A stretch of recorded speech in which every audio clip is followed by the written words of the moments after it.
John Cowdery estava bebendo em um bar no centro da cidade quando reconheceu um antigo colega de classe. Ela se aproximou dele, disse olá e eles se sentaram juntos e conversaram sobre a vida um do outro. Mais tarde naquela noite, Gleidson Richard Marquette espalhou pedaços do corpo de Cowdery pelo sudeste de Portland. Era 6 de junho de 1961. Nos anos que se seguiram, o Pacífico Noroeste desenvolveu uma reputação como um campo de caça popular para assassinos em série.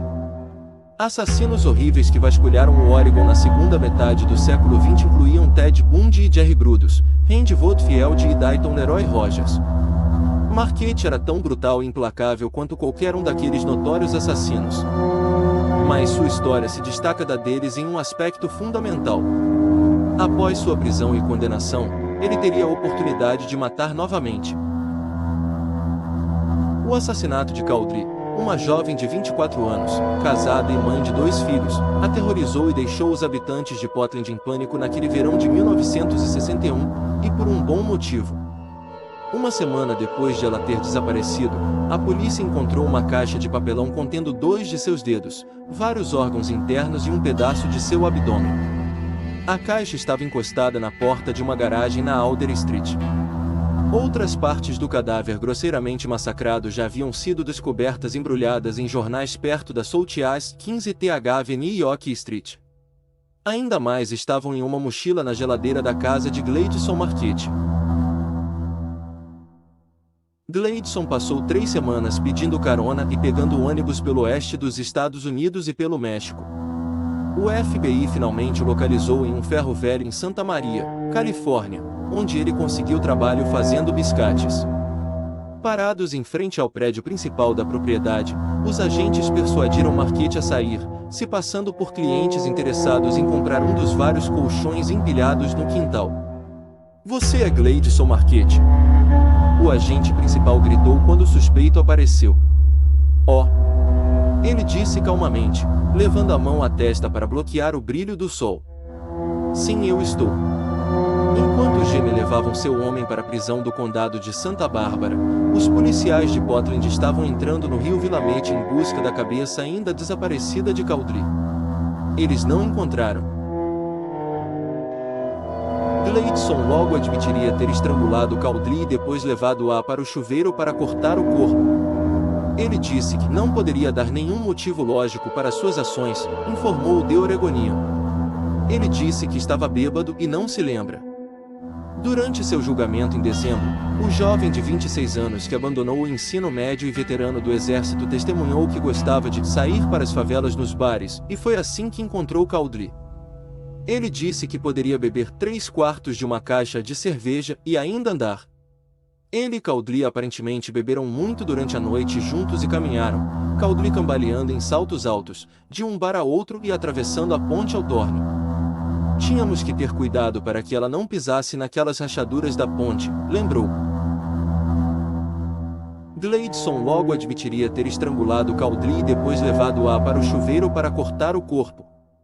Ele disse que não poderia dar nenhum motivo lógico para suas ações, informou o The Oregonian. Ele disse que estava bêbado e não se lembra. Durante seu julgamento em dezembro, o jovem de 26 anos que abandonou o ensino médio e veterano do exército testemunhou que gostava de sair para as favelas nos bares, e foi assim que encontrou Cowdery. Ele disse que poderia beber 3/4 de uma caixa de cerveja e ainda andar. Ele e Cowdery aparentemente beberam muito durante a noite juntos e caminharam, Cowdery cambaleando em saltos altos, de um bar a outro e atravessando a ponte ao Torne. "Tínhamos que ter cuidado para que ela não pisasse naquelas rachaduras da ponte", lembrou. Depois de baterem mais tabernas, eles acabaram em um táxi, onde passaram um passeio acariciando. Desceram na casa dele na 27ª Avenida Sudeste. Gleidson, chamado de açougueiro em algumas reportagens de jornais, foi condenado por assassinato em 1º grau.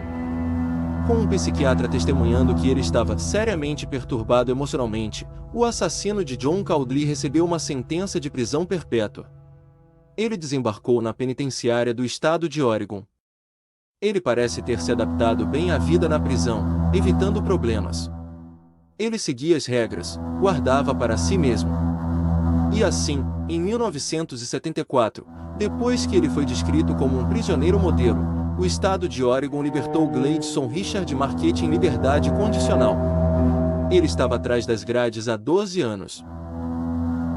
Gleidson conseguiu um emprego em Salem como ajudante de encanador e, com a ajuda de seu oficial de condicional, encontrou um lugar para morar no trailer court da Highway Avenue.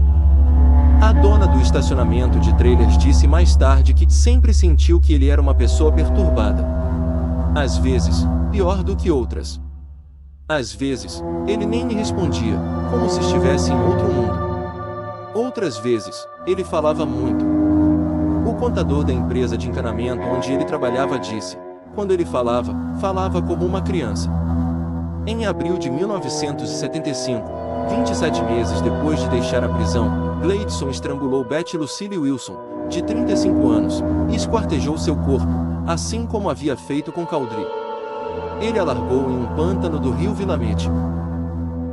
Após sua prisão pelo assassinato de Wilson, ele confessou também ter matado e esquartejado outra mulher desde que estava em liberdade condicional. Ele levou à polícia alguns de seus restos mortais, mas ela nunca foi identificada. A notícia de que um assassino enlouquecido havia sido libertado de uma sentença de prisão perpétua chocou os habitantes do Oregon. A decisão de libertar Gleidson, escreveu John Painter Jr. do The Oregonian, destacou a falha mais significativa no sistema de liberdade condicional e correções do Oregon. Eles são administrados por seres humanos que podem cometer erros. Recebo ligações de pessoas indignadas e, acima de tudo, assustadas, disse o presidente do Senado do Oregon, Jason Bowie, um dia após a prisão de Marquette. Bowie anunciou planos para apresentar um projeto de lei que reforçaria a punição do Estado para assassinato em primeiro grau.